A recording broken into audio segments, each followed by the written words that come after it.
সম্প্রতি কোটা সংস্কার আন্দোলন ঘিরে সহিংসতায় পুলিশের গুলিতে শিক্ষার্থী নিহতের ঘটনায় বুধবার ঢাকার সিএমএম আদালতে মামলা করে মোহাম্মদ রাজীব নামে নিহত এক শিক্ষার্থীর ভাই।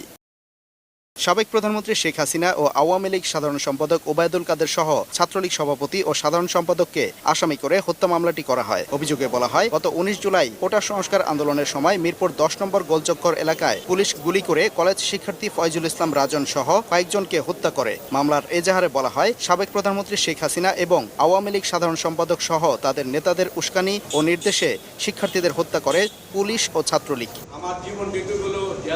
শুনানি শেষে মামলাটিকে এজাহার হিসেবে গ্রহণ করে তদন্ত করতে কাফরুল থানা পুলিশকে নির্দেশ দেন আদালত। আন্দোলন চলাকালে ১৬ জুলাই সারা দেশে এক আকাঙ্ক্ষিত পরিস্থিতির সৃষ্টি হয়, ৬ জন ব্যক্তি মৃত্যুবরণ করে। এই পরিপ্রেক্ষিতে আমাকে দিয়ে এক সদস্য বিশিষ্ট তদন্ত কমিশন গঠন করে দেওয়া হয়।